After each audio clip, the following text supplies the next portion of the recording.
নমস্কাৰ, আপুনি চাই আছে খবৰ মহানগৰৰ। মই জয়ন্ত মাধৱ গোস্বামী। অপাৰেশ্যন সিন্দুৰক লৈ কেন্দ্ৰীয় প্ৰতিৰক্ষা মন্ত্ৰী ৰাজনাথ সিঙৰ গুৰুত্বপূৰ্ণ মন্তব্য।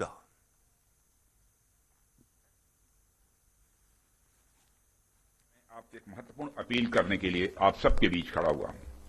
यह अपील है एक मजबूत वर्ल्ड लीडिंग और state of the art brand India का निर्माण।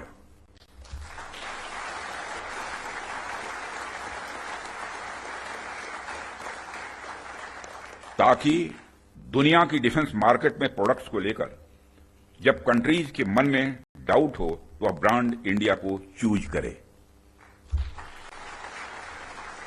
Whenever in doubt, go for India।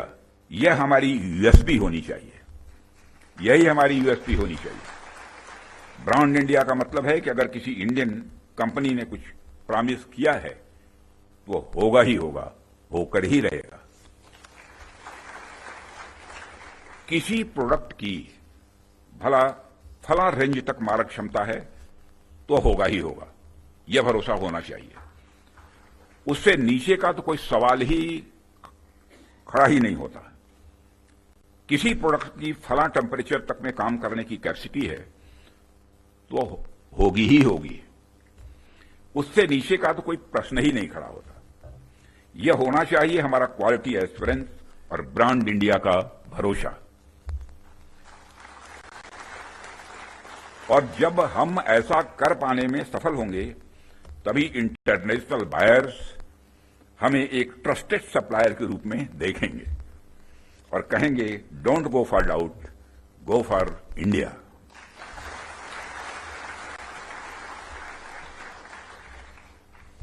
साथियों, मैं समझता हूं कि इस दिशा में प्रयास करने का यह सबसे उचित समय है, क्योंकि इस समय जो परिस्थितियां चल रही हैं उसे आप सब देख रहे हैं।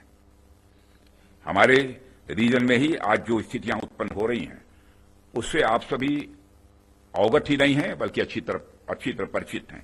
हमने हमेशा एक रिस्पांसिबल नेशन होने का रोल बड़े संयम से निभाया है, सदैव निभाया है। हम लगातार इस बात के पक्ष कर रहे हैं कि समस्याओं का समाधान बातचीत के जरिए से हो, परंतु इसका अर्थ यह नहीं है कि हमारी सहनशीलता का कोई नाजायज फायदा उठाए।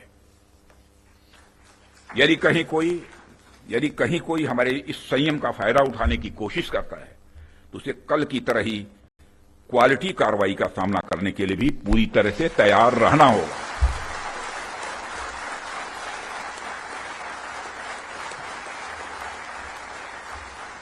कल की तरह ही क्वालिटी कार्रवाई का सामना करने के लिए उसे तैयार रहना होगा।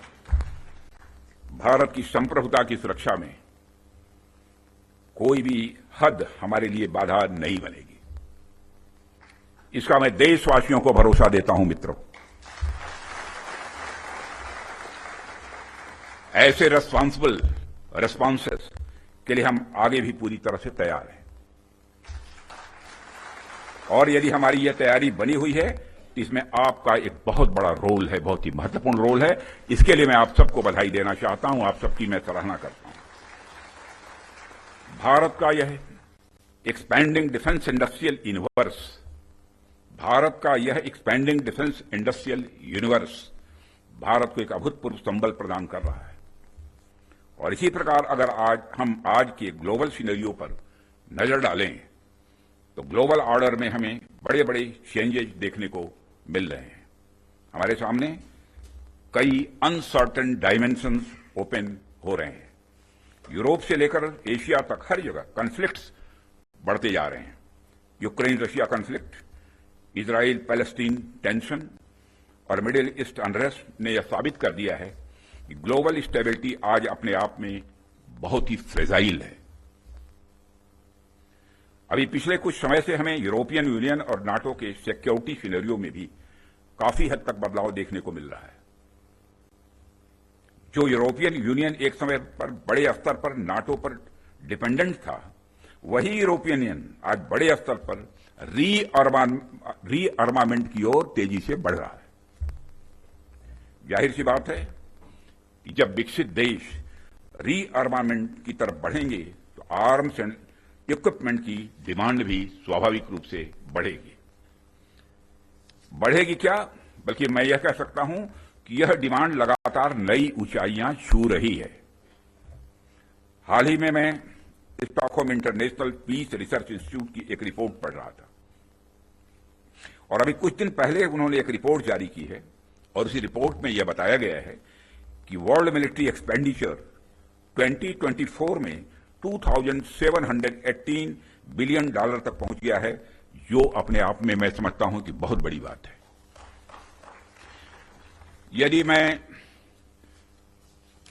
और मेरे कहने का अर्थ यह है कि चाहे डोमेस्टिक डिफेंस रिक्वायरमेंट हो या इंटरनेशनल, आज आर्म्स एंड इक्विपमेंट तथा डिफेंस प्रोडक्ट्स की रिक्वायरमेंट पहले से कहीं ज्यादा है और आपके द्वारा किए जा रहे प्रयासों से इस देश का जो डिफेंस मैन्युफैक्चरिंग सेक्टर है वह ब्रांड इंडिया फिलॉसफी के साथ विश्व में अपना सिक्का जमा सकता है। साथियों, ऐसा नहीं है कि यह बात मैं सिर्फ कहने के लिए कह रहा हूं, हमने पास्ट में ऐसा करके दिखाया है। यदि मैं आंकड़ों की बात करूं तभी 2024-25 के फाइनेंशियल ईयर में हमारा डिफेंस एक्सपोर्ट अप्रॉक्सीमेटली 24,000 करोड़ के रिकॉर्ड आंकड़े को पार कर गया है और यह हम सबके लिए प्रसन्नता की बात है कि हमने इस लक्ष्य को प्राप्त किया है। लेकिन हमें यहां पर रुकना नहीं है, हमारा लक्ष्य इससे कहीं अधिक बड़ा है और हमने निर्धारित किया है कि 2029 तक डिफेंस एक्सपोर्ट को कि इस आंकड़े को बढ़ाकर हमको 50,000 करोड़ तक ले जाना है। 2029 तक डिफेंस एक्सपोर्ट को कि इस आंकड़े को बढ़ाकर हमको 50,000 करोड़ तक ले जाना है और 2047 तक जब हम पूर्ण विकसित एक डेवलप्ड नेशन के रूप में खड़े होंगे, राष्ट्र बनेंगे, उस समय तब तक तो हमें दुनिया का सबसे बड़ा डिफेंस एक्सपोर्टर बनना है।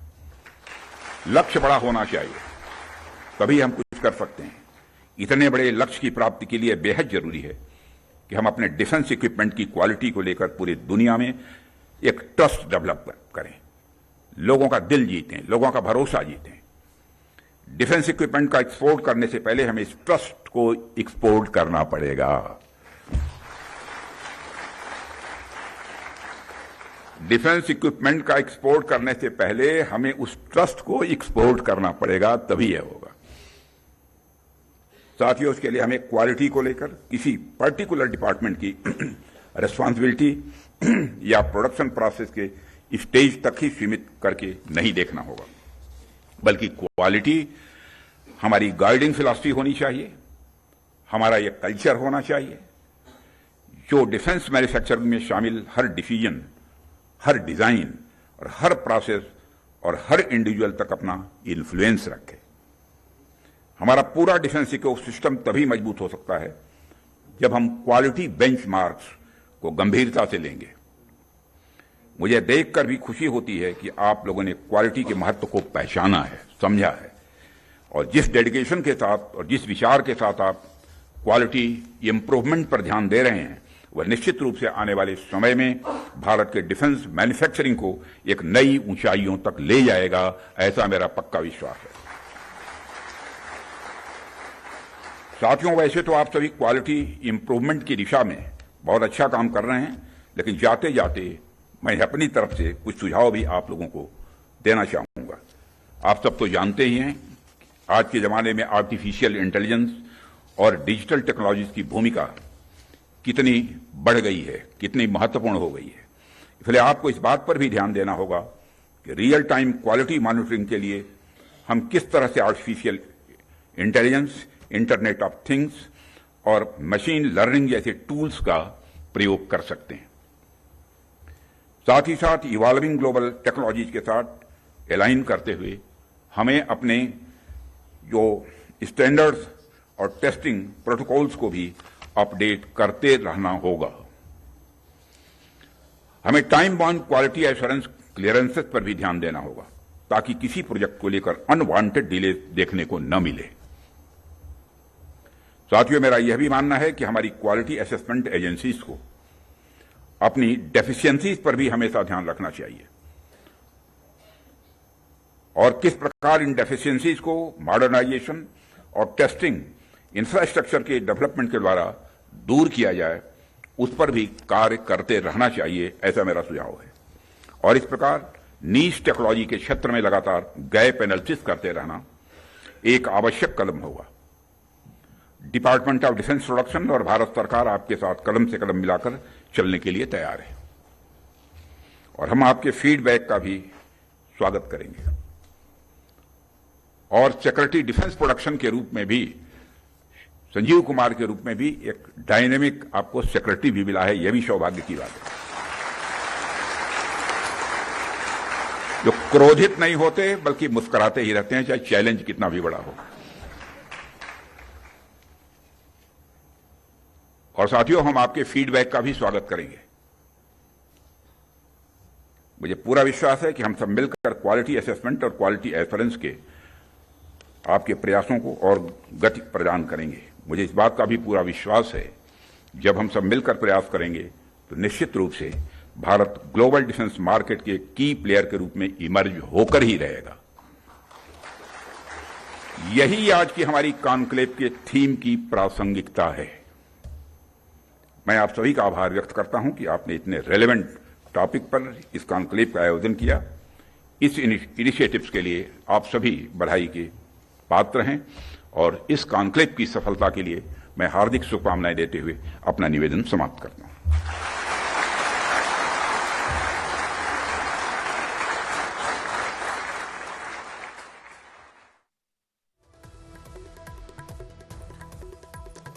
এয়া প্ৰতিৰক্ষা মন্ত্ৰী ৰাজনাথ সিঙে এনেদৰে অপাৰেশ্যন সিন্দুৰ সন্দৰ্ভত লগতে ভাৰতে প্ৰতিৰক্ষাৰ ক্ষেত্ৰত কি ব্যৱস্থা গ্ৰহণ কৰিছে, পাকিস্তানৰ সম্ভাৱ্য আক্ৰমণ প্ৰতিৰোধ কৰাৰ ক্ষেত্ৰত ভাৰত কেনেদৰে সফল হৈছে, অপাৰেশ্যন সিন্দুৰৰ সফলতা সন্দৰ্ভত পুনৰবাৰ দেশবাসীক অৱগত কৰিছে।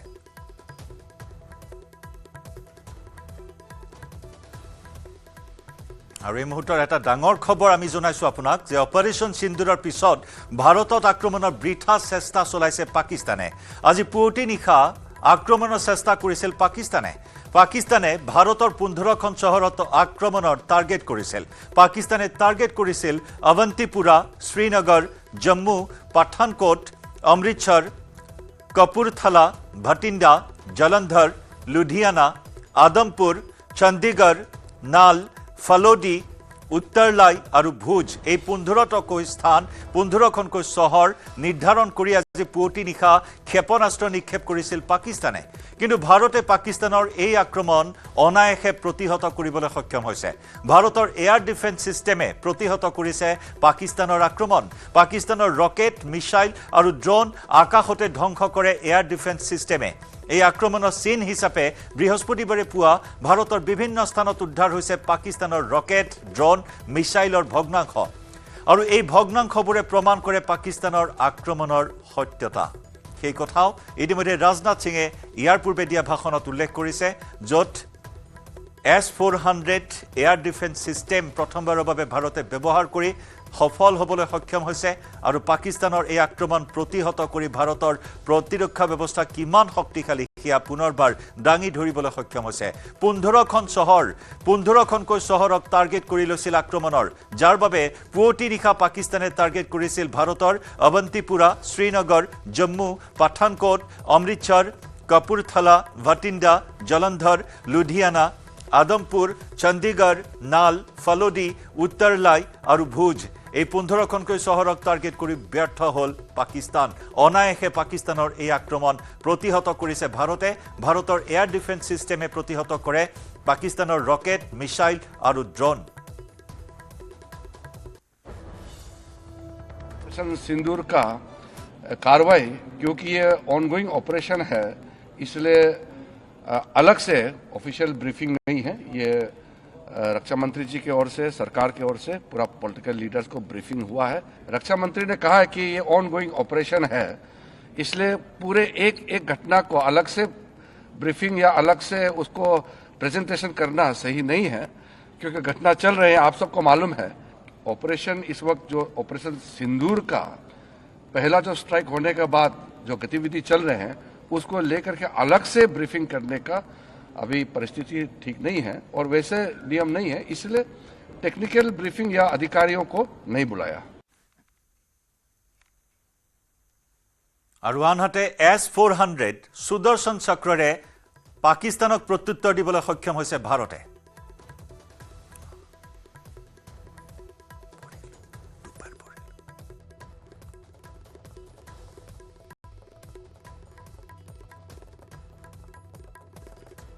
পাকিস্তানৰ আক্ৰমণ কেনেদৰে ভাৰতে প্ৰতিৰোধ কৰিবলৈ সক্ষম হয়। পাকিস্তানৰ পৰা নিক্ষেপ কৰা ৰকেট, ক্ষেপণাস্ত্ৰ, ড্ৰোন এনেদৰে ভূপতিত কৰা হৈছে। এয়া পাকিস্তানৰ পৰিকল্পনা মুখ ঠেকেচা খাইছে ভাৰতৰ প্ৰতিৰক্ষা ব্যৱস্থাৰ সন্মুখত। 15খনকৈ চহৰক টাৰ্গেট কৰি লৈছিল। অপাৰেশ্যন সিন্দুৰৰ সফল অভিযানৰ পাছত পাকিস্তানে ভাৰতৰ 15খনকৈ চহৰ টাৰ্গেট কৰি পুৱতি নিশা প্ৰেৰণ কৰিছিল এনেধৰণৰ ক্ষেপণাস্ত্ৰ নিক্ষেপ কৰিছিল ভাৰতৰ বিশেষকৈ 15খন চহৰ। আমি জনাইছো অৱন্তিপুৰা, শ্ৰীনগৰ, জম্মু, পাঠানকোট, অমৃতসৰ, কাপুৰথালা, ভাটিণ্ডা, জলন্ধৰ, লুধিয়ানা, আদমপুৰ, চণ্ডীগড়, নাল, ফলোডি, উত্তৰলাই আৰু ভুজ। ভাৰতে পাকিস্তানৰ এই আক্ৰমণ এনেদৰে অনায়াসে প্ৰতিহত কৰিছে। ভাৰতৰ এয়াৰ ডিফেন্স সিস্টেমে প্ৰতিহত কৰিছে পাকিস্তানৰ আক্ৰমণ। পাকিস্তানৰ ৰকেট, মিসাইল, ড্ৰোন আকাশতে ধ্বংস কৰিলে এয়াৰ ডিফেন্স সিস্টেমে।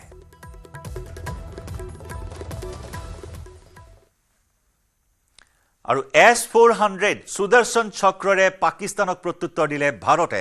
প্ৰথমবাৰৰ বাবে ভাৰতে প্ৰয়োগ কৰিলে S-400 পাকিস্তানৰ প্ৰতিটো আক্ৰমণ ব্যৰ্থ কৰি তুলিলে ভাৰতে। আকাশমাৰ্গতে প্ৰতিটো মিসাইল, ৰকেট ধ্বংস কৰিলে দেশীয় প্ৰযুক্তিৰে নিৰ্মিত S-400 এয়াৰ ডিফেন্স সিস্টেম। দেশীয় প্ৰযুক্তিৰে নিৰ্মিত এয়াৰ ডিফেন্স সিস্টেমে চমক দেখুৱালে। পাকিস্তানে পৰিকল্পনা কৰা প্ৰতিটো কুচক্ৰান্ত, অভিসন্ধি তছনছ কৰিবলৈ সক্ষম হ'ল। আকাশমাৰ্গতে ধ্বংসস্তূপত পৰিণত কৰিলে ভাৰতৰ এই শক্তিশালী এয়াৰ ডিফেন্স সিস্টেম S-400ৰ জৰিয়তে। আমি ইতিমধ্যে উল্লেখ কৰিছোঁ 15টাকৈ স্থান টাৰ্গেট কৰি লৈছিল। পাকিস্তানৰ পৰা নিক্ষেপ কৰা হৈছিল ৰকেট, ড্ৰোন, মিসাইল আৰু সকলো ইতিমধ্যে তছনছ কৰিবলৈ সক্ষম হয়। য'ত নেকি S-400 সুদৰ্শন চক্ৰ ভাৰতৰ এয়াৰ ডিফেন্স সিস্টেম S-400 সুদৰ্শন চক্ৰৰে পাকিস্তানক যোগ্য প্ৰত্যুত্তৰ দিলে ভাৰতে। পাকিস্তানৰ প্ৰতিটো আক্ৰমণ ব্যৰ্থ কৰিলে ভাৰতে। আকাশমাৰ্গতে প্ৰতিটো মিসাইল, ৰকেট ধ্বংস কৰিলে। উল্লেখযোগ্য যে দেশীয় প্ৰযুক্তিৰে নিৰ্মিত হৈছে এই S-400 এয়াৰ ডিফেন্স সিস্টেম।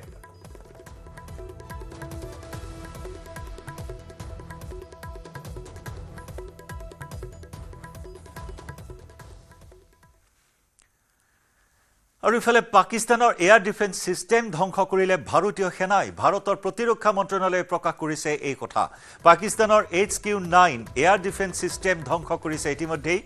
আজি পাকিস্তানৰ বিভিন্ন চহৰত সংঘটিত হোৱা বিস্ফোৰণৰ মাজতে এই কথা পোহৰলৈ আহিছে। চীনত নিৰ্মিত HQ-9 মিসাইল প্ৰতিৰক্ষা ব্যৱস্থাৰ যথেষ্ট ক্ষতি হৈছে। ভাৰতে পাকিস্তানৰ কেইবাখনো পাকিস্তানী ড্ৰোন গুলিয়াই ভূপতিত কৰাৰো দাবী জনাইছে। পাকিস্তানৰ এয়াৰ ডিফেন্স সিস্টেম ধ্বংস কৰিলে ভাৰতীয় সেনাই। কোটিটকীয়া সুৰক্ষাৰ ঢাল ভাৰতৰ এয়াৰ ডিফেন্সে ধ্বংস কৰি পেলাই ভাৰতৰ প্ৰতিৰক্ষা মন্ত্ৰণালয়ে প্ৰকাশ কৰিছে এই কথা। পাকিস্তানৰ HQ-9 এয়াৰ ডিফেন্স সিস্টেম ধ্বংস কৰিছে ইতিমধ্যেই। আজি পাকিস্তানৰ বিভিন্ন চহৰত সংঘটিত হৈছে বিস্ফোৰণৰ ঘটনা। লাহোৰ, কৰাচী, ৰাৱালপিণ্ডিত ধাৰাসাৰ বিস্ফোৰণ হৈছে। আৰু তাৰ মাজতে এই কথা পোহৰলৈ আহিছে চীনত নিৰ্মিত HQ-9 মিসাইল প্ৰতিৰক্ষা ব্যৱস্থাৰ যথেষ্ট ক্ষতি হৈছে। আৰু ইয়াৰ লগে লগে প্ৰশ্ন হৈছে চীনৰ এইসমূহ প্ৰতিৰক্ষা ব্যৱস্থা কিমান গ্ৰহণযোগ্য, কিমান শক্তিশালী, ইয়াকে লৈ প্ৰশ্ন হৈছে সমগ্ৰ বিশ্বজুৰি। আৰু ভাৰতে পাকিস্তানৰ কেইবাখনো পাকিস্তানী ড্ৰোন গুলিয়াই ভূপতিত কৰাৰো দাবী কৰিছে।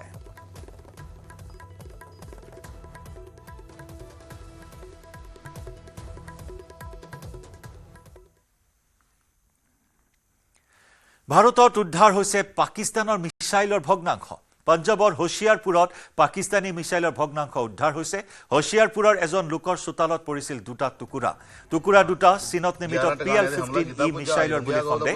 পাকিস্তানে অলপতে চীনৰ পৰা ক্ৰয় কৰিছিল এই মিসাইল। ভগ্নাংশত PL-15E-122-03023 বুলি লিখা আছে। পাকিস্তানৰ বায়ুসেনাই ব্যৱহাৰ কৰে PL-15E মিসাইল। অমৃতসৰৰ খেতি পথাৰতো উদ্ধাৰ হৈছে পাকিস্তানৰ মিসাইলৰ ভগ্নাংশ।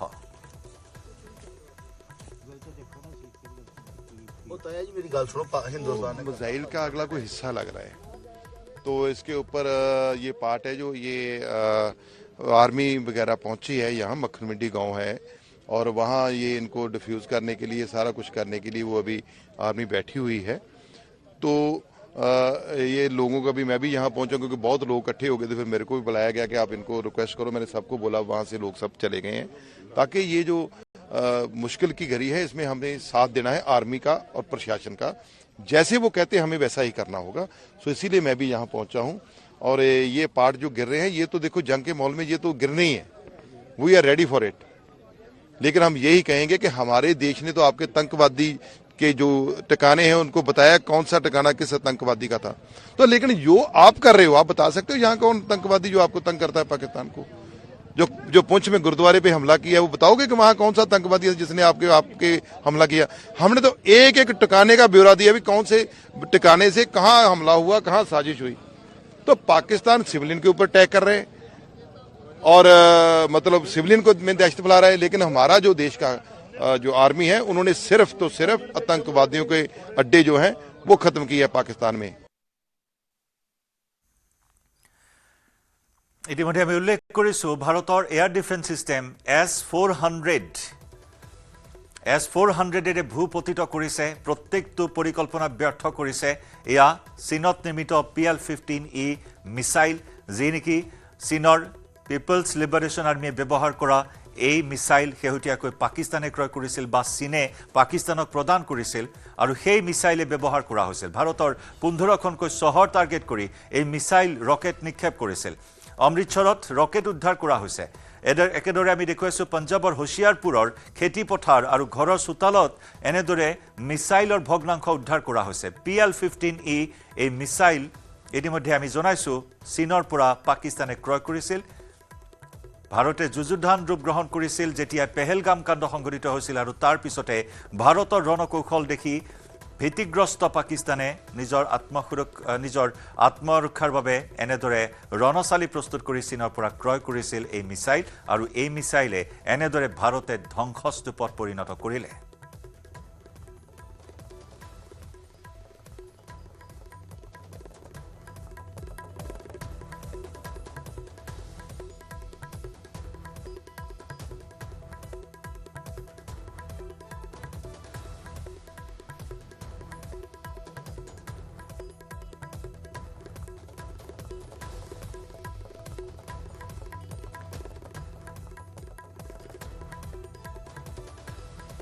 ধাৰাবাহিক ৰূপে যুদ্ধবিৰতি উলংঘা কৰি থকা পাকিস্তানে এনেদৰে ভাৰতৰ 15খনকৈ চহৰক টাৰ্গেট কৰি মিসাইল নিক্ষেপ কৰিছিল, ড্ৰোন নিক্ষেপ কৰিছিল আৰু সকলো পৰিকল্পনা ব্যৰ্থ কৰিবলৈ সক্ষম হয় ভাৰতৰ এয়াৰ ডিফেন্স সিস্টেমে। S-400 সুদৰ্শন চক্ৰৰ জৰিয়তে ভূপতিত কৰে প্ৰত্যেকটো পৰিকল্পনা, প্ৰত্যেকটো মিসাইল, ড্ৰোন আৰু ৰকেট। অমৃতসৰত ৰকেটৰ ভগ্নাংশ উদ্ধাৰ কৰা হৈছে। একেদৰে এয়া পঞ্জাৱৰ হোছিয়াৰপুৰত ভগ্নাংশ উদ্ধাৰ কৰা হৈছে, পৰিত্যক্ত মিসাইল উদ্ধার করা হয়েছে। पाकिस्तान से अटैक ठीक है जी, हाँ 11 टिकाने से हमला किया, कोई जहाज लंघिया गया, कोई समान डिग्या गया, बस सीधी जी गल है। इन्हों बहुता वहम दीर्घ दूरत्वभेदी PL-15 চীনত নিৰ্মিত PL-15E মিসাইল দীৰ্ঘ দূৰত্বভেদী এই শক্তিশালী মিসাইলো ভাৰতৰ সুৰক্ষা ব্যৱস্থাৰ আগত স্থিৰ থাকিব নোৱাৰিলে। এনেদৰে পাকিস্তানৰ গৰ্ব ভাৰতে প্ৰত্যেকটো মুহূৰ্ততে এনেদৰে ধূলিসাৎ কৰা পৰিলক্ষিত হৈছে।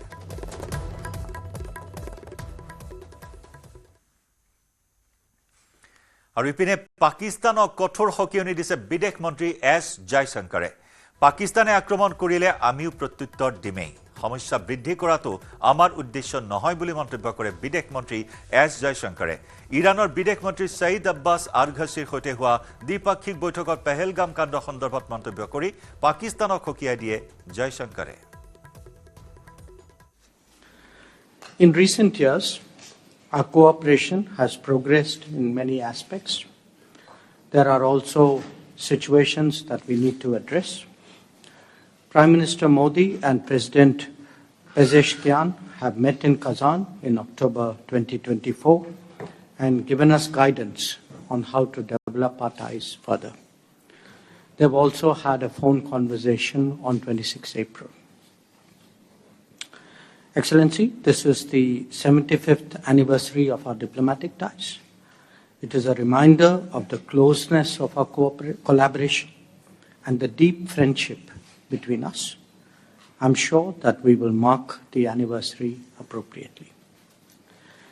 Excellency, you are visiting India at a time when we are responding to a particularly barbaric terrorist attack on 22nd April in the Indian Union territory of Jammu and Kashmir. This attack compelled us to respond on 7th May with a very, very firm response. As a neighbor and a close partner, it is important that you have a good understanding of the situation.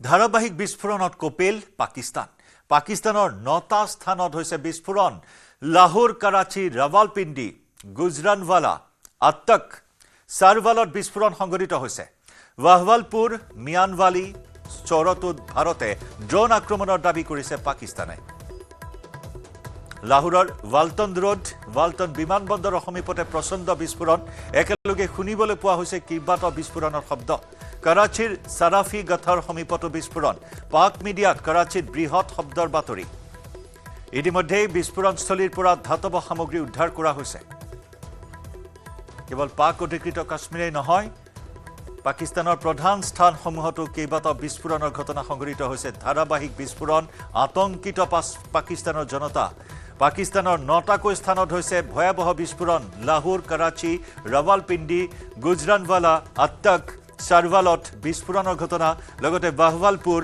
মিয়ানৱালী চৰতো ভাৰতে drone আক্ৰমণ কৰাৰ দাবী কৰিছে পাকিস্তানে লাহোৰৰ Walton road Walton বিমানবন্দৰৰ সমীপতো প্ৰচণ্ড বিস্ফোৰণ একেলগে শুনিবলৈ হৈছে কেইবাটাও বিস্ফোৰণৰ শব্দ একেদৰে কৰাচীৰ সাৰাফি গথৰ সমীপতো বিস্ফোৰণ ৰাৱালপিণ্ডিত বিস্ফোৰণ যি ৰাৱালপিণ্ডিত পাক সেনাৰ মুখ্য কাৰ্যালয় আছে তাতেও হৈছে কেইবাটাও বিস্ফোৰণ উদ্ধাৰ কৰা হৈছে ধাতব সামগ্ৰী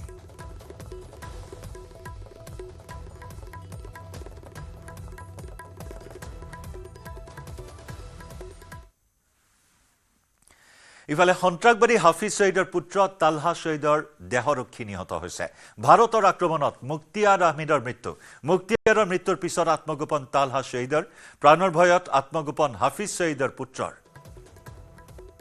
শতাধিক সন্ত্ৰাসবাদীক নিধন কৰিছে সিন্দুৰ অপাৰেশ্যন সিন্দুৰৰ জৰিয়তে ভাৰতে তাৰ মাজতে সন্ত্ৰাসবাদী হাফিজ সঈদৰ পুত্ৰ তালহা সঈদৰ বডিগাৰ্ড নিহত হৈছে ভাৰতৰ আক্ৰমণত মুক্তিয়াৰ আহমেদৰ মৃত্যু হৈছে মুক্তিয়াৰৰ মৃত্যুৰ পিছতে আত্মগোপন কৰিছে তালহা সঈদে প্ৰাণৰ ভয়ত আত্মগোপন হাফিজ সঈদৰ পুত্ৰৰ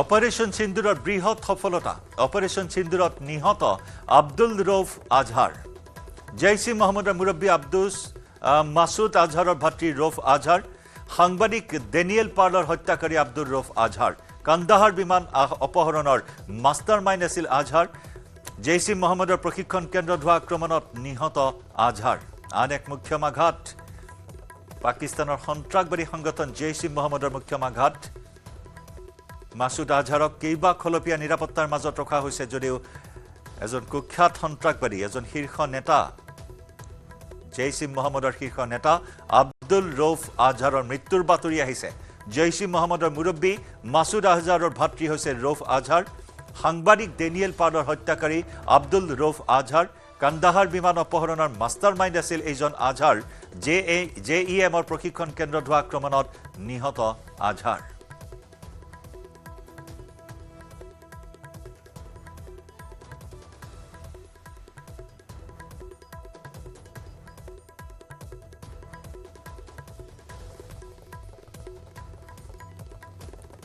অপাৰেশ্যন সিন্দুৰৰ পিছতে হাহাকাৰ লাগিছে সন্ত্ৰাসবাদীক আশ্ৰয় দিয়া পাকিস্তানৰ ভাৰতীয় সেনাই সন্ত্ৰাসবাদী 9টাকৈ ঘাটি ধ্বংস কৰাৰ পিছতে ধাৰাবাহিক যুদ্ধবিৰতি উলংঘা কৰি আহিছে পাকিস্তানে তাৰ সমুচিত প্ৰত্যুত্তৰ দি আহিছে ভাৰতে লাইন অফ কণ্ট্ৰলত ধাৰাবাহিক যুদ্ধবিৰতি উলংঘন পাক সেনাৰ আক্ৰমণত পাক সেনাৰ গুলীবৰ্ষণত ভাৰতৰ প্ৰায় 16 জনকৈ নিৰীহই প্ৰাণ হেৰুৱাইছে আৰু তাৰেও যোগ্য প্ৰত্যুত্তৰ দি আছে ভাৰতীয় সেনাই মুঠৰ ওপৰত অপাৰেশ্যন সিন্দুৰৰ বৃহৎ সফলতা এই বৃহৎ সফলতাত য'ত নেকি শতাধিক কুখ্যাত সন্ত্ৰাসবাদীক নিধন কৰাৰ কথা আজি সৰ্বদলীয় বৈঠকত উল্লেখ কৰিছে প্ৰতিৰক্ষা মন্ত্ৰী ৰাজনাথ সিঙে আৰু তাৰ মাজত আব্দুল ৰৌফ কান্দাহাৰ বিমান অপহৰণৰ মাষ্টাৰমাইণ্ড আব্দুল ৰৌফ আজহাৰৰ মৃত্যুৰ বাতৰি আহিছে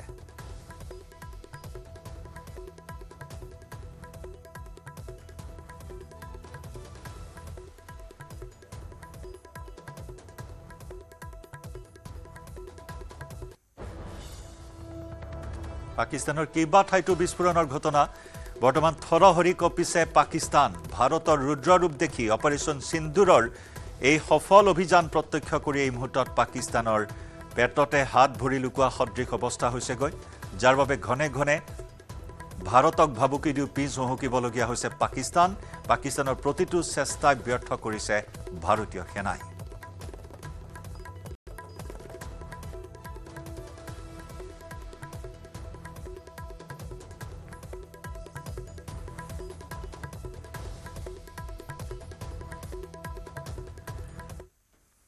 আৰু ইতিমধ্যে আমি আপোনাক জনাইছো যে ভাৰতত উদ্ধাৰ হৈছে পাকিস্তানৰ মিছাইলৰ ভগ্নাংশ পঞ্জাবৰ হোশিয়াৰপুৰত পাকিস্তানী মিছাইলৰ ভগ্নাংশ উদ্ধাৰ হোশিয়াৰপুৰত এজন লোকৰ চোতালৰ পৰা এই দুটাকৈ ভগ্নাংশ উদ্ধাৰ কৰা হৈছে যি নেকি চীনত নিৰ্মিত PL-15E মিছাইলৰ বুলি সন্দেহ কৰা হৈছে পাকিস্তানে অলপতে চীনৰ পৰা ক্ৰয় কৰিছিল এই মিছাইল ভগ্নাংশত PL-15E 1220323 বুলি লিখা আছে পাকিস্তানৰ বায়ুসেনাই ব্যৱহাৰ কৰে PL-15E মিছাইল অমৃতসৰৰ খেতি পথাৰতো উদ্ধাৰ হৈছে পাকিস্তানৰ মিছাইলৰ ভগ্নাংশ এই মুহূৰ্তত পঞ্জাবৰ পৰা আমাৰ নেটৱৰ্ক 18ৰ সতীৰ্থ সাংবাদিক ৰাজীৱৰ সৈতে সংযুক্ত হৈছো राजीव एक से बढ़कर एक बड़ी खबर सामने आ रहा है पाकिस्तान की तरफ से प्रेरित किया एक मिसाइल एक ड्रोन मार गिराया है भारत ने बिल्कुल जिस तरीके से पाकिस्तान ने नापाक कोशिश की और रात तक ये कोई जानकारी किसी के पास नहीं थी लेकिन क्योंकि अमृतसर में ऐसी खबरें रात को चल रही थी कि कुछ धमाकों की आवाज सुनाई दी गई है हालांकि प्रशासन ने उन धमाकों के बारे में इनकार किया था कि ऐसा कोई भी धमाका नहीं हुआ हालांकि वो शहर की बात थी लेकिन अमृतसर के अलावा और जो आसपास के सीमावर्ती जिले हैं और अगर अमृतसर मैं जिले की बात करूं तो जो रूरल एरिया है जो गांव देहात का इलाका है वहां पर जब लोग सुबह उठे अपने खेतों में गए तो 3 गांवों में अलग अलग जगहों पर खेतों में मिसाइल के ये टुकड़े जो हैं वो देखने को मिले और जिस जगह पर मैं मौजूद हूं यहां पर जो खेत हैं इन्हीं खेतों में ये मक्खन विंडी गांव है अमृतसर का और इसके बिल्कुल साथ गांव है जेठूवाल वहां पर मिसाइल का एक लंबा टुकड़ा जो है लंबा हिस्सा मिला और यहां पर मिसाइल का वो हिस्सा बरामद हुआ है जो कि लाइव है जो एक बड़ा विस्फोट भी कर सकता है तो इसीलिए जो भारतीय सेना के अधिकारी हैं जवान हैं वो सुबह से इसको डिफ्यूज करने के लिए जो है कार्रवाई करते हुए नजर आ रहे तो इस समय भी तस्वीरों में आप देख सकते हैं कि इंडियन आर्मी के जवान जो हैं वो यहाँ पर पहुंचे हुए हैं थोड़ी देर पहले एयरफोर्स के जो अधिकारी हैं वो भी पहुंचे थे और थोड़ी देर पहले पुलिस की तरफ से एक अनाउंसमेंट की गई है कि जितने भी लोग यहाँ मौजूद हैं चाहे वो मीडिया कर्मी हैं या जो गांव के निवासी हैं तो 1.5 किलोमीटर तक कहा जा रहा है कि इलाका जो है वो खाली कर दिया जाए लोग यहाँ से 1.5 किलोमीटर की दूरी पर चले जाएं यानी कि इससे ये स्पष्ट होता है कि जो ये मिसाइल थी ये काफी नुकसान कर सकती थी लेकिन जो भारत का जो एयर डिफेंस सिस्टम है उसकी तरफ से इसको जो है ये पता लगाया गया कि भारत के अंदर इस तरीके का हमला पाकिस्तान की तरफ से किया जा रहा है तो तुरंत कार्रवाई करते हुए भारतीय सेना और भारतीय वायु सेना ने कार्रवाई करते हुए इन मिसाइलों को अलग अलग जगहों पर गिराया है और जिस जगह पर ये मिसाइल गिरी है जो लाइव अभी बताई जा रही है तो इसको जी राजीव वहां पर खाली खेत ही है या फिर घने लोग भी है वहां पे जहां पे ये मार गिराया गया है देखिए जी देखिए जहां पर उसको मार गिरा ये गांव है, गांव में हालांकि काफी घर भी हैं, लेकिन जिस जगह पर ये भी एक बड़ी चुनौती रहती है भारतीय सेना के लिए कि अगर किसी मिसाइल को गिराना भी है तो वो इस तरीके से उसको गिराया जाए कि वो रिहायशी इलाके पर ना गिरे, क्योंकि यहाँ पर भी जो तीनों गांवों की बात हो रही है, तीनों जगह पर खेतों में ही जो मिसाइल के हिस्से हैं या टुकड़े हैं वो गिरे हैं, क्योंकि खेत में आजकल जो गेहूं की कटाई हो चुकी है और खेतों में भी लोग जो हैं कम काम करते हुए नजर आते, तो यहाँ पर वो मिसाइल का जो लाइव हिस्सा है वो गिरा और उसको डिफ्यूज करने की कार्रवाई लगातार जारी है और ये कहा जा रहा है कि 3.5 घंटे उसमें लग सकते हैं। और क्योंकि राजीव सिर्फ पंजाब ही नहीं, जो है वो यहाँ पहुंच रही है उसकी तरफ। जी राजीव, सिर्फ पंजाब ही नहीं 15 शहरों को निशाना बनाया था पाकिस्तान ने, लेकिन हर एक निशाना को मतलब मार गिराया है भारत की एयर डिफेंस सिस्टम ने, हर एक निशाना फेलियर किया गया है। बिल्कुल, भारत का जो एयर डिफेंस सिस्टम है वो बहुत ही मजबूत है। इसका सबूत भारतीय सेना ने दिया है, क्योंकि भारत में 7 जगहों पर या 7 से ज्यादा, पंजाब में 7 जगहों की बात हो रही है और भारत में कई जगहों पर उन्होंने जो मिसाइल दागी थी सभी को मार गिराना भारत के लिए, भारत की सेना के लिए और हर एक भारतीय के लिए बड़ी गर्व और सम्मान की भी बात है और इसको भारतीय सेना एक बड़ी कामयाबी के तौर पर भी जरूर देखती हुई नजर आ रही है। जी राजीव, पंजाब के लोगों में अभी तनाव बहुत ज्यादा बढ़ रहा है, तो उसके हिसाब से सुरक्षा का क्या बंदोबस्त किया गया है? देखिए, भारत सरकार की तरफ से जो एडवाइजरी अलग अलग समय पर जारी की जाती है और उसके अलावा जिस तरीके से कल पूरे देश में कई शहरों में मॉक ड्रिल की गई, इसी तरीके से पंजाब में भी मॉक ड्रिल भी हुई, कल ब्लैकआउट भी हुआ। और अगर मैं अमृतसर की बात करूं तो अमृतसर में जो एडवाइजरी के मुताबिक 10:30 से 11 बजे तक जो ब्लैकआउट किया जाना था, लेकिन बाद में देर रात जब भारतीय सेना को पाकिस्तान की इस नापाक हरकत की जानकारी मिलती है तो रात को 1 बजे फिर से जो है ब्लैकआउट कर दिया गया था। और आज भी कई शहरों में जानकारी मिल रही है कि रात 9 बजे से लेकर सुबह 5 बजे तक जो ब्लैकआउट है वो जारी रहेगा। तो इससे ये भी एक अंदाजा लगाया जा रहा है कि आज भी रात को हो सकता है कि कोई बड़ा इस तरीके की कार्रवाई जो है वो की जाए, लेकिन क्योंकि भारत की सुरक्षा का ये मामला है तो भारतीय सेना पूरी जो है हम कह सकते हैं कि एक चट्टान की तरह खड़ी है, चाहे वो हमारे देश की सीमा हो, चाहे वो एयर डिफेंस सिस्टम की हम बात करें तो चाहे वो उनके फाइटर जेट हो या फिर ड्रोन की बात हो, क्योंकि पाकिस्तान के कई ड्रोन भी जो हैं वो गिराए गए हैं। तो इस तरीके की कार्रवाई भारतीय सेना की तरफ से लगातार की जा रही है। हालांकि गांव के जो लोग हैं उनका कहना कि हमें किसी तरह का कोई डर नहीं है, कोई खौफ नहीं है, लेकिन ब्लैकआउट के दौरान हर किसी को अपील की गई है कि अपने अपने घरों की जो लाइट्स हैं वो बंद रखे, ताकि पाकिस्तान में बैठे जो भारत के दुश्मन हैं उनको किसी भी तरीके से ऐसा कोई मौका ना मिले जिससे कि किसी भी भारतीय की जो जान माल है वो खतरे में ना पड़े। तो इसी का कारण है कि ये जो मिसाइल जहां पे गिराई गई और अमृतसर के 3 गांव में उसके जो टुकड़े हैं वो गिरे। राजीव, और बहुत ही बड़ी खबर सामने आ रहा है, थोड़ी देर हमारे साथ बने रहिए आप। পাকিস্তান और लाहौरत भारतर मिसाइलेरे आक्रमण चलोৱাৰ दृश्य এই মুহূৰ্তত আমি দেখুৱাইছো। লাহোৰত ভাৰতৰ মিসাইল বিস্ফোৰণৰ দৃশ্য, এক্সক্লুসিভ দৃশ্য এই মুহূৰ্তত নিউজ 18ৰ পৰ্দাত আমি আগবঢ়াইছো। লাহোৰত মিসাইল আক্ৰমণৰ পিছত কোলা ধোঁৱাই সানি ধৰিছে সমগ্ৰ অঞ্চল। ভাৰতৰ আক্ৰমণৰ ফলত আতংকিত হৈ পৰিছে পাকিস্তান। এয়া ভাৰতৰ মিসাইলেৰে লাহোৰত আক্ৰমণৰ দৃশ্য। কেৱল পাক অধিকৃত কাশ্মীৰে নহয়, ভাৰতৰ শক্তি এই মুহূৰ্তত এনেদৰেই দেখিবলৈ পাইছে পাকিস্তানে। পাকিস্তানৰ লাহোৰত ভাৰতৰ মিসাইলেৰে আক্ৰমণ কৰাৰ দৃশ্য, কাৰণ কেইবাটাও বিস্ফোৰণত আজি থকা সৰকা হৈছে লাহোৰ। লাহোৰৰ এটা বিমানবন্দৰৰ সমীপত ধাৰাসাৰ বোমা বৰ্ষণৰ ঘটনা সংঘটিত হৈছে। এয়া মিসাইল আক্ৰমণৰ দৃশ্য। ভাৰতৰ মিসাইলেৰে মুখ্যমাঘাত লাহোৰত পাকিস্তানৰ 9টাকৈ স্থানত আক্ৰমণ কৰে ভাৰতে। লাহোৰত মিসাইল আক্ৰমণৰ পিছতে কোলা ধোঁৱাই সানি ধৰিছে সমগ্ৰ অঞ্চল। जी राजीव, ये बड़ी खबर ये सामने आ रहा है कि लाहौर में भी भारत ने हमला किया है, बड़ी हमला, कड़ी से कड़ी जवाब, मुंह तोड़ जवाब दिया जा रहा है भारत की तरफ से। बिल्कुल भारत की तरफ से, क्योंकि जब पहलगाम में कुछ पाकिस्तान से आए आतंकवादियों ने हमारे भोले भाले जो भारतीय नागरिक हैं, इसके अलावा एक लेफ्टिनेंट को जिस तरीके से मारा गया, उनका कत्ल किया गया, और उसके बाद से पूरे देश में गुस्सा था। और जो प्रधानमंत्री हैं नरेंद्र मोदी, उनकी तरफ से देश के हर एक नागरिक को यह भरोसा दिया गया था कि इसका जो बदला है वो पाकिस्तान से जरूर लिया जाएगा।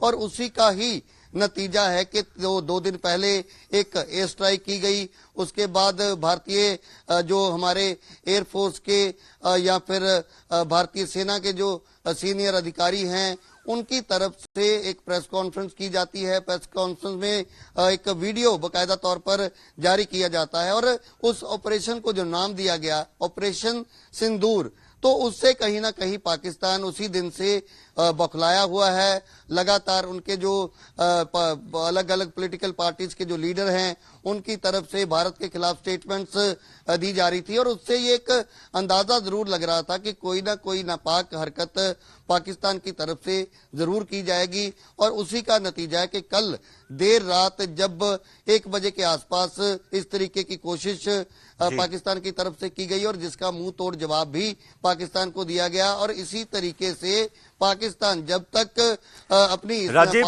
नतीजा तो और मिलेगा, नतीजा और मिलेगा, क्योंकि सीजफायर वायलेशन, लगातार सीजफायर वायलेशन कर रहा है पाकिस्तान सेनाओं ने, तो उसका जवाब तो और मिलेगा। बस यही नहीं, और मिलेगा पाकिस्तान को, जो कि जो 16 सिविलियन मारा गया है पाकिस्तान सेनाओं की सीजफायर की वजह से, तो इसका जो जवाब मिलेगा। और बिल्कुल, जिस तरीके से जो बेकसूर लोग वहां पर मारे गए, क्योंकि जिस तरह मैं जिक्र किया मैंने कि जो एयर स्ट्राइक किया गया पाकिस्तान में कई जगहों पर, जो कई उनके आतंकवादियों के अड्डे थे, उनको धराशायी किया गया। तो उसके बाद पाकिस्तान का जो वहां का आवाम है या वहां की जो सरकार है, तो वो कहीं ना कहीं भारत के खिलाफ उनका जो जहर है वो उगलता हुआ नजर आ रहा था। और उसी का एक बड़ा कारण है कि इस तरीके की जो कल पाकिस्तान की तरफ से मिसाइलें जो हैं वो भारत में अलग अलग जो आर्मी के ठिकाने हैं वहां पर ये मिसाइलें गिराई जानी थी, लेकिन उससे पहले ही एयर डिफेंस सिस्टम जो है भारतीय सेना का, उसने इन मिसाइलों को जो है अपनी जो उनका टारगेट था वहां तक पहुंचने से पहले ही राजीव, बहुत बहुत शुक्रिया ये तमाम जानकारी हमें देने के लिए, हमारे साथ जुड़ने के लिए आपको शुक्रिया।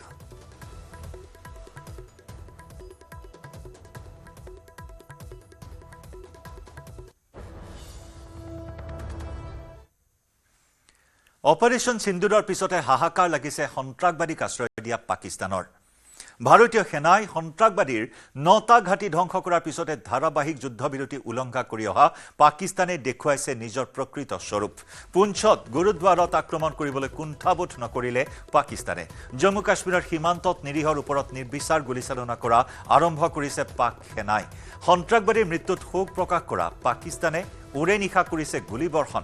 পাকিস্তানৰ গুলীবৰ্ষণত এই পৰ্যন্ত নিহত হৈছে 16 জন ভাৰতীয়, আহত অৰ্ধ শতাধিক লোকক ভৰ্তি কৰোৱা হৈছে হাস্পতালত। গুৰুদ্বাৰৰ লগতে ক্ষতিগ্ৰস্ত হৈছে কেইবাটাও পৰিয়ালৰ বাসগৃহ। পাক সেনাৰ গুলীবৰ্ষণত শ্বহীদ হৈছে লেন্স নায়ক দিনেশ কুমাৰ। বুধবাৰে নিশাও কুপৱাৰা, বাৰামুল্লা, উৰি, আখনুৰত পাকিস্তানী সেনাই গুলীবৰ্ষণ কৰে। ইপিনে নিৰাপত্তাৰ খাতিৰত সীমান্তৱৰ্তী লোকসকলক স্থানান্তৰ কৰা হৈছে নিৰাপদ স্থানলৈ।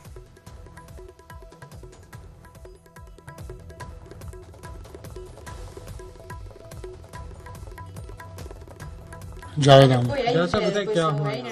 हाँ, हम गरकोट में रहते हैं। आइए, हमें बहनें दो हैं इधर।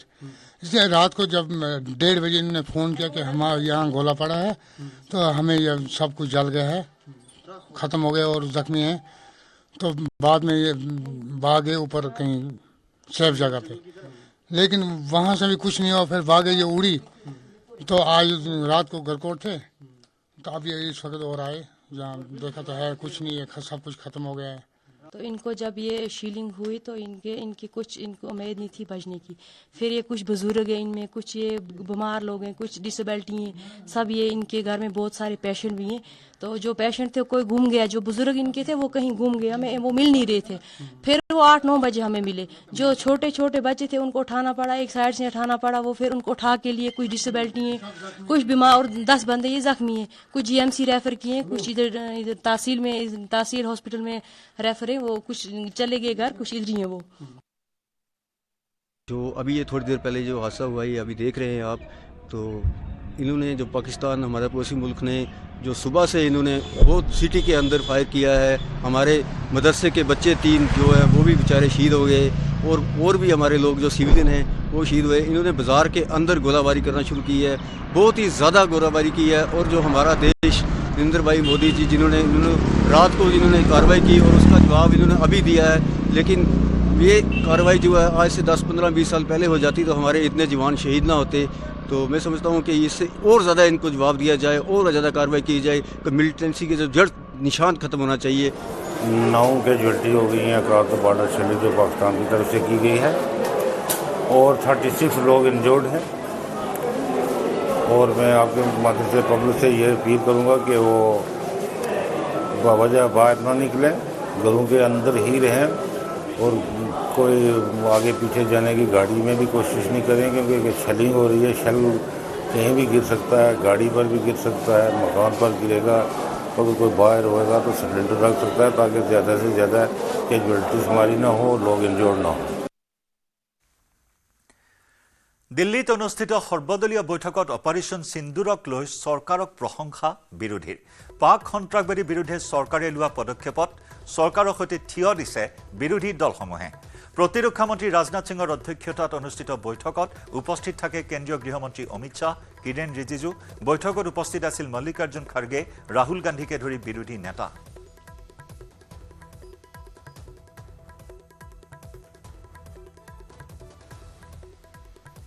जी ने ऑपरेशन सिंदूर के बारे में पूरे लीडर्स को जानकारी दिया, परिस्थिति के बारे में, हालात के बारे में, और सरकार का मंशा, सारे चीज़ों को लेकर के ब्रीफिंग हुआ। उसके बाद में सारे पॉलिटिकल लीडर्स ने अपने मत रखा, पार्टी का विचार को और सुझाव भी दिया है। मैं ये मानता हूं कि सारे पॉलिटिकल लीडर्स ने मैच्योरिटी दिखाया है। ऐसे वक्त में जब देश एक बहुत बड़ी चुनौती को हाथ में लेकर के काम कर रहे हैं, तो इसमें राजनीति का कोई जगह नहीं है।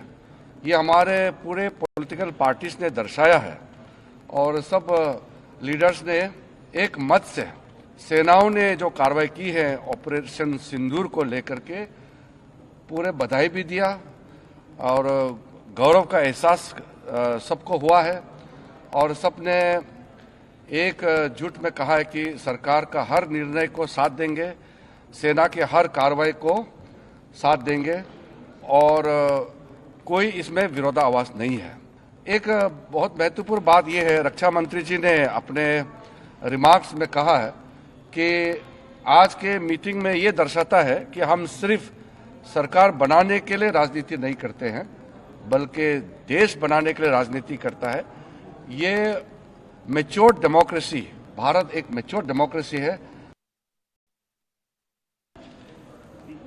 जो उन्होंने कहा वो हमने सुना। देश के हित में उन्होंने कहा कि कोई चीज कॉन्फिडेंशियल है, रक्षा के विषय में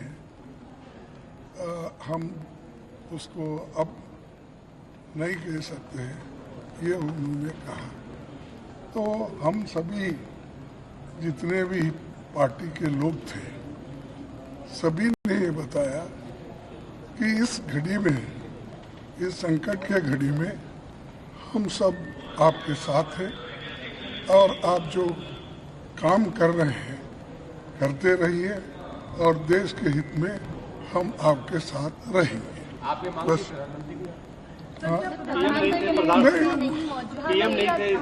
नहीं, ये तो लास्ट टाइम भी हाजिर नहीं थे, इस बार भी नहीं है। ठीक है, ये उनकी मंशा है कि वो समझते हैं पार्लियामेंट के ऊपर है, तो ठीक है, जब वक्त आएगा पूछेंगे, लेकिन अब संकट की घड़ी है, इसमें कोई हम किसी को क्रिटिसाइज नहीं करना चाहते। धन्यवाद। जो ऑपरेशन सिंदूर हुआ उसका मेरी नज़र में सबसे बड़ा इम्पोर्टेंस ये है कि मुरीद के और भावलपुर पर अटैक होना, ये नॉन टेररिस्ट ऑर्गेनाइजेशन के हेडक्वार्टर्स हैं। ये बहुत अहम बात है जिसको हमको समझने की ज़रूरत है। अब हमारे देश के लिए दो फ्रंट पे हॉस्टिलिटी होगी, LAC और LOC पर, इसलिए कि जब 16 में उरी हुआ, 2019 में हम बालाकोट किए, आज हम हमारी 50,000 फौज गलवान और पे बैठी हुई है। तो ये टू फ्रंट हॉस्टिलिटी को हमको देखने की ज़रूरत है। चाइना से इतना इंपोर्ट कर रहा है, एक्सपोर्ट से ज़्यादा हो रहा है, तो हम चाइना पर भी इम्प्रेस करें कि वो पाकिस्तान को, TRF को, जितने टेररिस्ट वांटेड हैं इंडिया, उसको हवाले करें। मैंने गवर्नमेंट से कहा कि आपने अच्छा जवाब दिया OIC को, तो तुर्किया को समझाने की ज़रूरत है कि जब आप कर्ड्स के ऊपर जो टेररिस्ट ऑर्गेनाइजेशन है उनको आप एक्शन ले सकते, तो भारत पे क्यों वो सवाल उठा रहे हैं। जो देश में मैंने कहा कि जो एक यूफोरिया है, इसको सरकार को देश को और मुत्तहिद करने के लिए और देश को ताकतवर बनाने के लिए इस्तेमाल करना पड़ेगा। और इफाले आंतरराष्ट्रीय संबाद माध्यमे उदंगाले पाकिस्ताনৰ मिथ्যাচাৰ। ভাৰতৰ 5খনকৈ যুঁজাৰু বিমান ভূপতিত কৰা তথ্য সম্পৰ্কত নিৰুত্তৰ পাকিস্তানৰ প্ৰতিৰক্ষা মন্ত্ৰী। CNN-ত দিয়া এক সাক্ষাৎকাৰত প্ৰতিৰক্ষা মন্ত্ৰী খ্বাজা মহম্মদ আসিফে দিব নোৱাৰিলে কোনো প্ৰমাণ। বিপৰীতে ভাৰতৰ ছ'চিয়েল মিডিয়াতহে পাকিস্তানী বায়ুসেনাই ভাৰতৰ 5খন যুঁজাৰু বিমান ভূপতিত কৰা বুলি প্ৰচাৰ চলাৰ দাবী কৰে পাকিস্তানৰ প্ৰতিৰক্ষা মন্ত্ৰীয়ে। অপাৰেশ্যন সিন্দুৰৰ পাছত পাকিস্তানে দাবী কৰিছিল ভাৰতৰ 5খন যুঁজাৰু বিমান ভূপতিত কৰা বুলি। ভাৰতে পাকিস্তানৰ দাবীক নচ্ছাত কৰি যুঁজাৰু বিমান ধ্বংস কৰাৰ কোনো প্ৰমাণ নাই বুলি আন্তঃৰাষ্ট্ৰীয় মহলত স্পষ্টীকৰণ দিছিল। পাকিস্তানৰ প্ৰতিৰক্ষা মন্ত্ৰীৰ বক্তব্যই উদঙাই দিলে দেশখনৰ মিথ্যাচাৰ।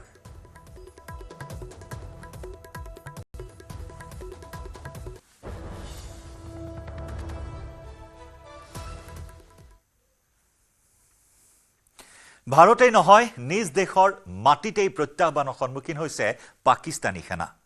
ভাৰতৰ পাছত এইবাৰ বেলুচিস্তান আৰ্মিৰ আক্ৰমণৰ সন্মুখীন হৈছে পাকিস্তানৰ সেনা। পাকিস্তানৰ বেলুচিস্তান প্ৰদেশৰ অন্যতম বিদ্ৰোহী সংগঠনটোৱে পাকিস্তানৰ সেনাৰ এখন বাহন IED বোমাৰে উৰুৱাই দিয়ে। এই আক্ৰমণত 14জন পাকিস্তানী সেনাৰ মৃত্যু হৈছে। পাকিস্তান সেনাৰ এখন বাহনক লক্ষ্য কৰি বেলুচিস্তান আৰ্মিয়ে পূৰ্বে সংস্থাপিত কৰি থোৱা IED বোমা বিস্ফোৰণ ঘটায়।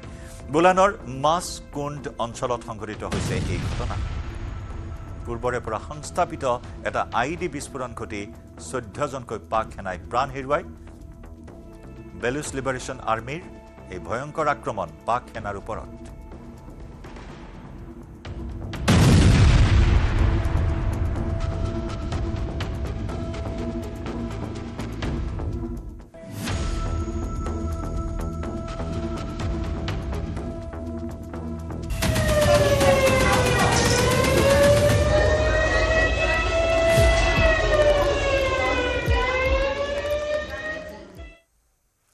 অপাৰেশ্যন সিন্দুৰৰ পাছত আজি দ্বিতীয় দিনৰ বাবে বন্ধ কাশ্মীৰৰ বিদ্যালয়সমূহ।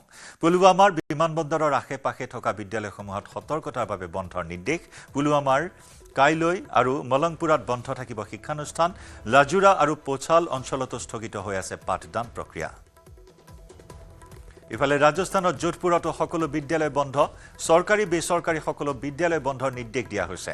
বন্ধ কৰি দিয়া হৈছে সকলো অংগনবাড়ী কেন্দ্ৰ। শেহতীয়া পৰিস্থিতিৰ প্ৰতি লক্ষ্য ৰাখি এই সিদ্ধান্ত জিলা প্ৰশাসনে জাৰি কৰিছে নিৰ্দেশনা।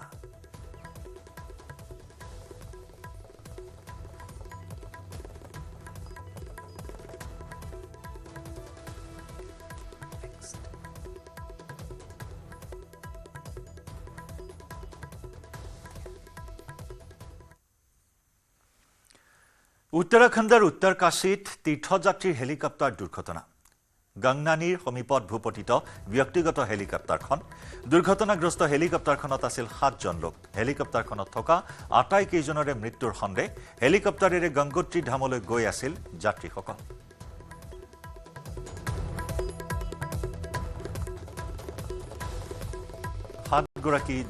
7গৰাকী তীৰ্থযাত্ৰী গৈ থকা এই হেলিকপ্টাৰখন ভূপতিত হয়।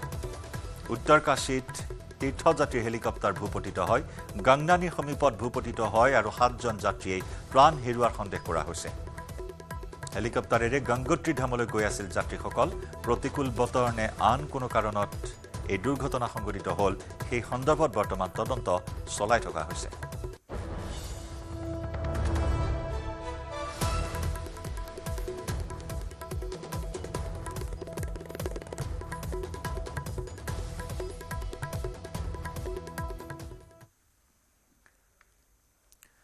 জম্মুৰ ৰামবন জিলাত ভূমিস্খলন। পাহাৰৰ মাটি আৰু শিল খহি বন্ধ জম্মু শ্ৰীনগৰ ৰাষ্ট্ৰীয় ঘাইপথ।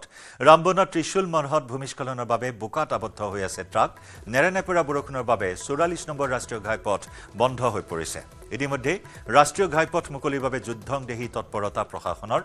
ধাৰাসাৰ বৰষুণৰ বাবে ৰামবনৰ চেনাব নদীত নিৰ্মিত বাগলিহাট জলবিদ্যুৎ প্ৰকল্পৰ দুখনকৈ গেট খুলি দিয়াত এই হাহাকাৰ পৰিস্থিতিৰ সৃষ্টি হৈছে।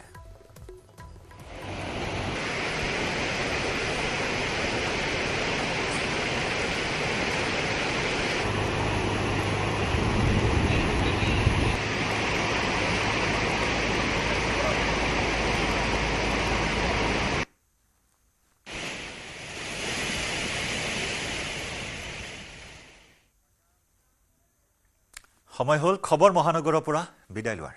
নমস্কাৰ।